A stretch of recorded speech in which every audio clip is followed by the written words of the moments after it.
जय हिंद आप सभी को। इस वीडियो में हम लोग काफ़ी अच्छे इंपॉर्टेंट क्वेश्चन देखने वाले हैं जीके का।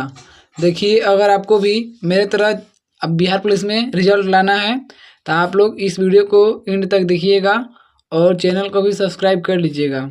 देखिए, हम जितना आपको पढ़ाएंगे उतना बस पढ़ लेना है, आपका काम हो जाएगा। ठीक है, तो चलिए स्टार्ट करते हैं। देखिए, ये आपका सबसे पहले हम लोग हिस्ट्री स्टार्ट करते हैं और हिस्ट्री में सबसे पहले भारतीय इतिहास से स्टार्ट करते हैं। उसमें सामान्य परिचय यानी कि भारत के सामान्य परिचय के बारे में स्टार्ट करते हैं। ठीक है, देखिए, अगर आपको सिलेक्शन लेना है बिहार पुलिस में तो आप लोग हमारे साथ जुड़ सकते हैं। ठीक है, और आपको बिल्कुल फ्री में पूरा सिलेबस करा देंगे, मतलब एग्जाम से पहले। ठीक है, ये आपकी हिस्ट्री स्टार्ट हो रहा है आज से, उसके बाद जियोग्राफी चलेगा, पॉलिटी चलेगा और उसके बाद साइंस चलेगा। ठीक है, तो आप लोग हमारे साथ जुड़िए। सभी लोग चैनल को जरूर सब्सक्राइब कर लीजिएगा, आपका बहुत बड़ा फायदा होने वाला है। और वीडियो को भी लाइक कर लीजिएगा। ठीक है, जितना क्वेश्चन हम कराएंगे उतना क्वेश्चन आपको करके जाना है एग्जाम में। ठीक है, तो चलिए सेशन को स्टार्ट करते हैं। आप लोग लाइक और सब्सक्राइब जरूर कर लीजिएगा और आप लोग कमेंट में जरूर बताइएगा अगर आप लोग बिहार पुलिस का रिजल्ट लाना चाहते हैं तो। ठीक है, देखिए यहाँ पर क्वेश्चन नंबर पहला दिया है, इतिहास के तहत अध्ययन किया जाता है।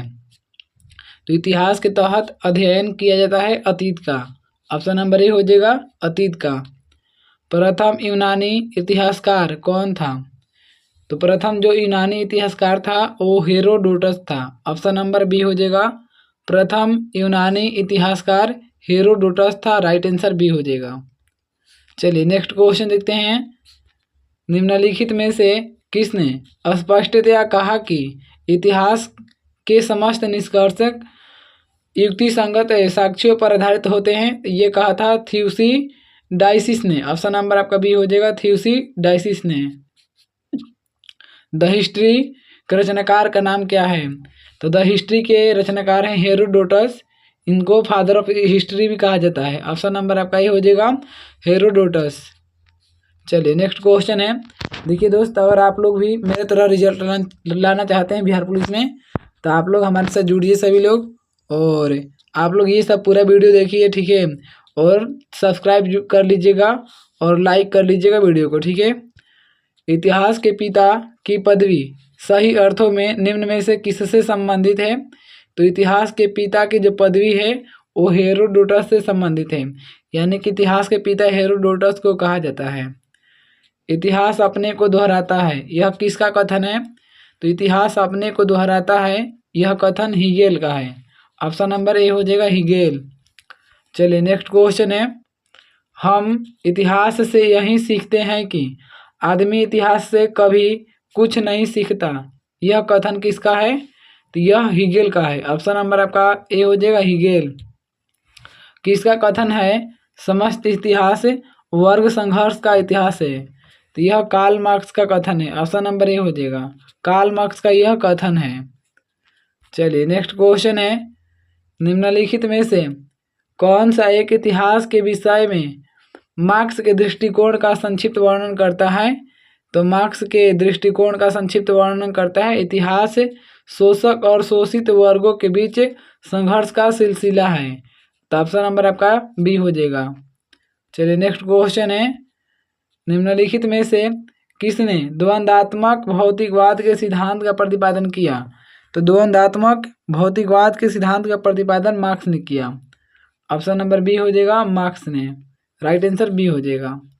चलिए नेक्स्ट क्वेश्चन है, कार्ल मार्क्स ने वर्ग संघर्ष की प्रक्रिया को निम्नलिखित में से किस सिद्धांत की मदद से समझाया? तो वर्ग संघर्ष की प्रक्रिया को द्वंद्वात्मक भौतिकवाद के सिद्धांत से समझाया। तो ऑप्शन नंबर डी हो जाएगा। राइट आंसर डी हो जाएगा। चलिए नेक्स्ट क्वेश्चन है, देख रहे हैं ये सब कितना इंपॉर्टेंट क्वेश्चन है और ये आपको बिहार पुलिस में पक्का ये सब क्वेश्चन आएगा। ठीक है, तो आप लोग सभी लोग वीडियो को इन तक जरूर देखिएगा। जितने वीडियो आपको पढ़ाएंगे, जितने वीडियो बनाएंगे वो सब आपको देखना है। ठीक है, तभी आपका जाकर सिलेक्शन हो पाएगा। इतिहास विगत की राजनीति है, यह किसका कथन है? यह सीले का कथन है। ऑप्शन नंबर आपका सी हो जाएगा, सीले का। चलिए नेक्स्ट क्वेश्चन है, देखिए यहाँ पर सूची 1 से सूची 2 का आपको मिलान करना है। तो देखिए ओकसाट का आपका संबंध जो है, ओकसाट का संबंध आपका हो जाएगा। देखिए यहाँ पर ओकसाट का संबंध हो जाएगा, सच यह है कि इतिहास में अतीत वर्तमान के साथ बदलता है। अब देखिए ट्रेविलियन का संबंध आपका हो जाएगा इतिहास का महत्व वैज्ञानिक नहीं है। और कॉलिंगवुड का संबंध आपका हो जाएगा संपूर्ण इतिहास विचारों का इतिहास है। और ब्यूरी का अर्थ हो जाएगा आपका इतिहास स्वतः मात्र एक विज्ञान है, इससे कम नहीं और इससे अधिक नहीं।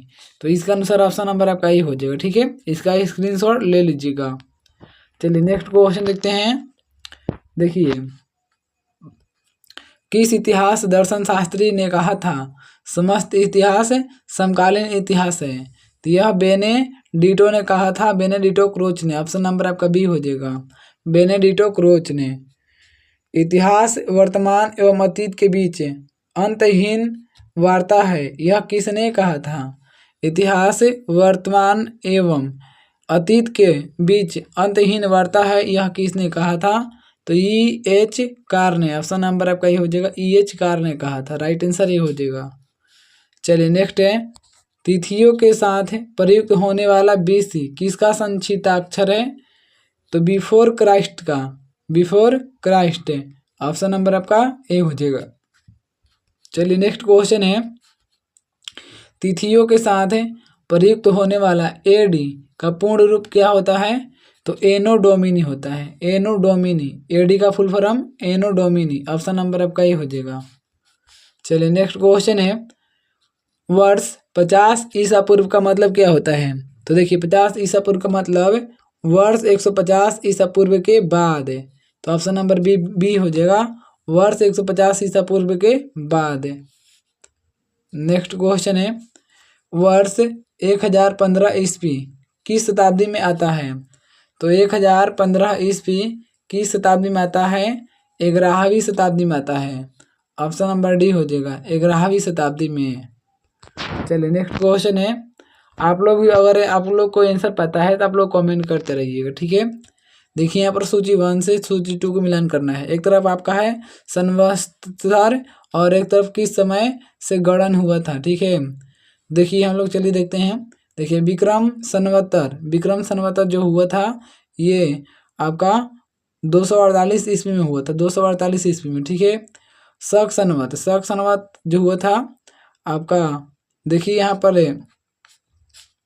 जो यहाँ पर विक्रम संवत है ये आपका 58 ईसा पूर्व में हुआ था। ठीक है, विक्रम संवत 58 ईसा पूर्व में हुआ था।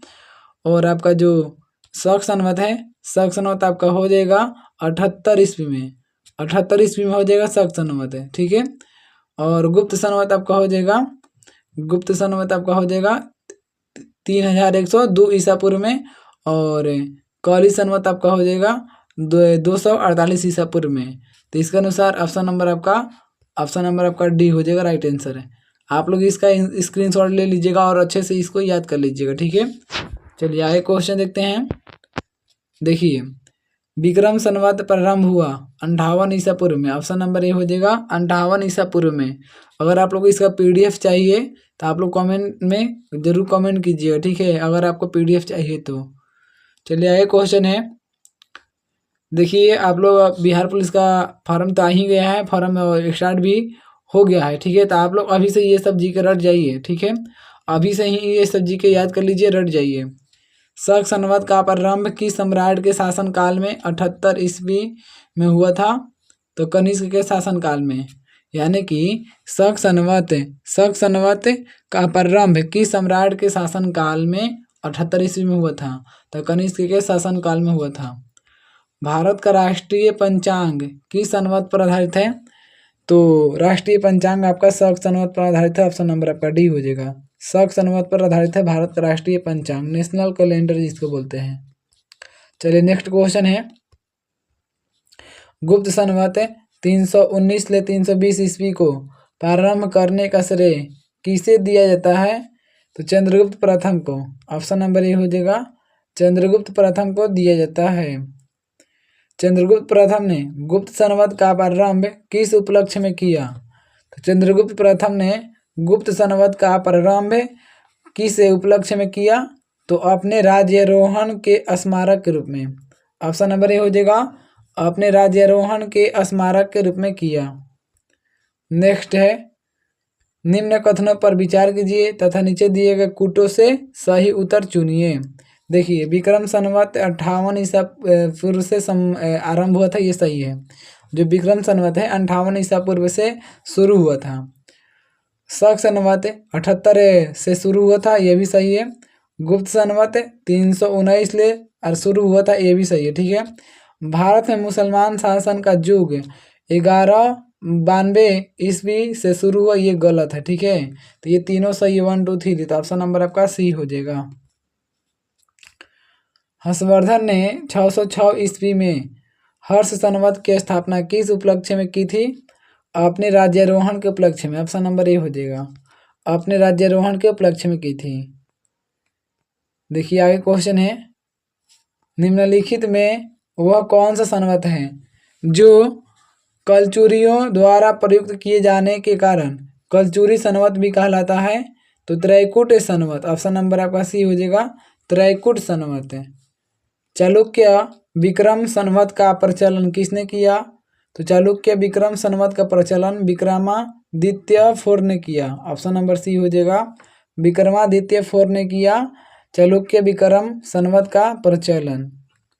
नेक्स्ट क्वेश्चन है, देखिए सब जो नेक्स्ट क्वेश्चन ये पूरा बेस्ट क्वेश्चन है, समझ में आ रहा है, एकदम सुपर डुपर क्वेश्चन है। अगर आपको बिहार पुलिस में सिलेक्शन लेना है एकदम गारंटी के साथ, तो आप लोग हमारे साथ जुड़िए, ये सब वीडियो को देखिए। अगर आप लोग हमारे तरह रिजल्ट लाना चाहते हैं तो आप लोग हमारे जितना भी क्वेश्चन हम पढ़ा रहे हैं वो सब पढ़िए। ठीक है, आपका पक्का रिजल्ट आएगा, बस हमारे साथ आपको जुड़ना है। देखिए, आपको सब्सक्राइब करने में कोई पैसा नहीं लग रहा है, बस आपको सब्सक्राइब कर लेना है और वीडियो को लाइक ज़रूर कर लेना है। ठीक है, और हो सके तो अपने ग्रुप में दोस्तों में शेयर भी जरूर कर लीजिएगा। निम्नलिखित में से किसे एक नए संवत चलाने का यश प्राप्त है? तो लक्ष्मण सेन को। ऑप्शन नंबर आपका डी हो जाएगा, लक्ष्मण सेन को। निम्नलिखित में कौन सा वर्ष दिसंबर 2009 में शक संवत का वर्ष होगा?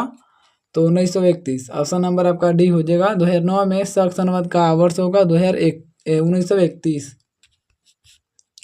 नेक्स्ट है, विक्रम संवत 2070 को ईस्वी संवत में रूपांतरित करने पर मान होगा तो 2013। ऑप्शन नंबर आपका डी हो जाएगा, 2013 होगा।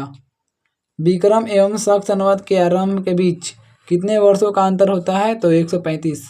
ऑप्शन नंबर सी हो जाएगा, 135 वर्षों का अंतर होता है। पुलकेशिन प्रथम का बादामी शिलालेख शक वर्ष 465 का दिनांकित है। यदि इसे विक्रम संवत में दिनांकित करना हो तो वर्ष होगा 600। ऑप्शन नंबर डी हो जाएगा, वर्ष 600 होगा। राजस्थान सरकार के कैलेंडर में विसाव 2063 लिखा है, तो साके शक संवत क्या होगा? 1928 साके होगा। ऑप्शन नंबर आपका सी हो जाएगा, 1928। चलिए नेक्स्ट है, पुरातत्व में अस्तर विन्यास पद्धति निम्नलिखित में किसको समझने के लिए प्रयुक्त की जाती है? तो अस्तर विन्यास पद्धति भौतिक अवशेष के क्रमित निक्षेप के लिए होता है। ऑप्शन नंबर आपका बी हो जाएगा। कार्बन 14 तिथि निर्धारण पद्धति का निर्माण किसने किया?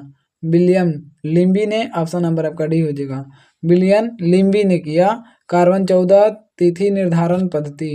ठीक है, चलिए आगे क्वेश्चन है, नेक्स्ट क्वेश्चन, काष्ठ, अस्थि और शंख के पुरातत्वीय नमूनों का काल निर्धारण करने के लिए निम्नलिखित में से कौन सा अपनाया जाता है? तो कार्बन 14 का। ऑप्शन नंबर ए हो जाएगा, कार्बन 14 को अपनाया जाता है। कार्बन डेटिंग निम्न की आयु निर्धारण हेतु प्रयुक्त होती है। तो जीवाश्म में, कार्बन डेटिंग जीवाश्म का प्रयोग किया जाता है। ऑप्शन नंबर आपका ए हो जाएगा। चलिए नेक्स्ट क्वेश्चन है, प्रागैतिहासिक का अंत एवं इतिहास का आरंभ तब माना जाता है जब मानव ने लिखना सीखा। ऑप्शन नंबर डी हो जाएगा, जब मानव ने लिखना सीखा। भारत के संदर्भ में ऐतिहासिक काल का आरंभ कब से माना जाता है? तो 600 ईसा पूर्व से। भारत के संदर्भ में ऐतिहासिक काल का जो आरंभ है, शुरुआत है, ऐतिहासिक काल का शुरुआत 600 ईसा पूर्व से माना जाता है। राइट आंसर सी हो जाएगा। चलिए नेक्स्ट क्वेश्चन है, देखिए यहाँ पर सिंधु सभ्यता को आदि ऐतिहासिक सभ्यता कहा जाता है क्योंकि इसमें यह प्रमाण मिला है लेखन, यानी कि सिंधु सभ्यता को आधे ऐतिहासिक सभ्यता कहा जाता है, क्योंकि इसमें लेखन का कार्य मिला है, लेखन, ठीक है, प्रमाण मिला है लेखन का। तो ऑप्शन नंबर आपका ये हो जाएगा। शक संवत पर आधारित राष्ट्रीय पंचांग का एक चैत्र ग्रेगोरियन कैलेंडर की निम्नलिखित तिथियों में से किस एक के तदनुरूप है? तो 22 मार्च अथवा 21 मार्च। ऑप्शन नंबर आपका ए हो जाएगा 22 मार्च अथवा 21 मार्च। चलिए नेक्स्ट क्वेश्चन है, किसने इतिहास को प्राचीन, मध्यकालीन और आधुनिक 3 भागों में बांट कर देखने का रिवाज चलाया? तो सिलेरियस ने। ऑप्शन नंबर डी हो जाएगा। इन्होंने ही इतिहास को 3 भागों में बांटा था, प्राचीन, मध्यकालीन और आधुनिक, ठीक है। तो सेलेरियस ऑप्शन नंबर डी हो जाएगा। निम्नलिखित में से किसने गुप्त संवत के प्रारंभ के निर्धारण के संबंध में महत्वपूर्ण सूचना दी? तो अल बरूनी। ऑप्शन नंबर आपका डी हो जाएगा। अल बरूनी ने गुप्त संवत के बारे में सूचना दी, राइट आंसर डी हो जाएगा। तो देखिए हम लोग पूरा भारत का परिचय और इतिहास के परिचय के बारे में हम लोग जान लिए, ठीक है। पूरा ये चैप्टर यहीं तक खत्म हो गया। अब हम लोग अगले वीडियो में नेक्स्ट चैप्टर करेंगे, चैप्टर नंबर 2। देखिए आपको पूरा चैप्टर वाइज क्वेश्चन कराएंगे, पूरा सिलेबस करा देंगे, ठीक है। फटाक से आपका काम हो जाएगा, ठीक है। जितना क्वेश्चन पढ़ा रहे हैं यही सब आपको पढ़ना है, ठीक है। और मेरे तरह रिजल्ट लाना है तो आपको मुझसे जुड़ना पड़ेगा। आप लोग जुड़ जाइए, सब्सक्राइब जरूर कर लीजिएगा, वीडियो को लाइक भी कर लीजिएगा, कमेंट में बताइएगा वीडियो कैसा लगा, ठीक है। देखिए आपका ये हिस्ट्री के पहला चैप्टर था। अगले दिन हम लोग दूसरा चैप्टर करेंगे, इसी तरीके से हिस्ट्री खत्म करेंगे, उसके बाद जियोग्राफी और उसका पॉलिटी चलेगा, उसके बाद आपका पूरा साइंस, ठीक है। तो अगर आपके पास ये सब है तो आपका सिलेक्शन पक्का है, ठीक है। तो ये सब हम दिलाएंगे पक्का, आप लोग हमारे साथ जुड़िए, ठीक है ना। चलिए वीडियो समाप्त होता है। आप लोग वीडियो कैसा लगा कमेंट में जरूर बताइएगा। चलिए आप लोग को वीडियो देखने के लिए बहुत बहुत धन्यवाद।